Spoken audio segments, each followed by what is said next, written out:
بسم اللہ الرحمن الرحیم۔ ناظرین محترم السلام علیکم ورحمۃ اللہ وبرکاتہ۔ ناظرین محترم، آج ہم سماعت فرمائیں گے پانچوں نمازوں کی رکعتوں کے بارے میں۔ یاد رکھیں، ہر مسلمان پر 5 وقت کی نماز ادا کرنا یہ فرض ہے۔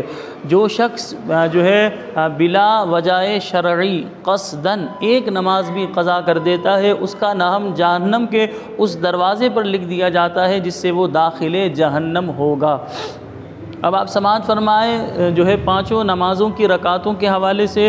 فجر کی کل 4 رکعت ہیں، 2 رکعت سنت مؤکدہ اور 2 رکعت فرض۔ ظہر کی کل 12 رکعتیں ہیں، 4 رکعت سنت مؤکدہ، 4 فرض، 2 سنت مؤکدہ اور 2 نفل۔ عصر کی کل 8 رکعتیں ہیں، 4 رکعت سنت غیر مؤکدہ اور 4 رکعت فرض۔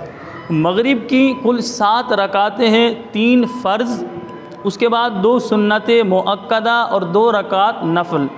عشاء کی ٹوٹل 17 رکعتیں ہیں، 4 سنت غیر مؤکدہ، 4 رکعت فرض، اس کے بعد 2 سنت مؤکدہ، 2 رکعت نفل، پھر اس کے بعد 3 رکعت وطر اور اس کے بعد 2 رکعت نفل۔ تو اس طرح عشاء کی ٹوٹل وہ 17 رکعتیں ہیں۔ یہ پانچوں نمازوں کی رکعتوں کے حوالے سے ہم نے آپ کے سامنے بیان کیا۔ اس بات کو بھی سمجھ لیں، ہم پر تو 5 نمازیں فرض ہیں، لیکن ہمارے پیارے آقا نبی کریم صلی اللہ علیہ وسلم پر ٹوٹل وہ 6 نمازیں فرض تھیں۔ 5 تو یہی پنجگانہ نمازیں ہو گئی اور 1 تہجد کی نماز۔ تہجد کی نماز ہمارے لیے نفل ہے، یعنی ہم پڑھیں گے تو ثواب ملے گا، نہ پڑھنے پر کوئی گناہ نہیں۔ لیکن ہمارے پیارے آقا حضرت محمد صلی اللہ علیہ وسلم پر نماز تہجد ادا کرنا یہ فرض تھا۔ مجھے اپنی خاص دعاؤں میں یاد رکھیے گا۔ السلام علیکم ورحمۃ اللہ وبرکاتہ۔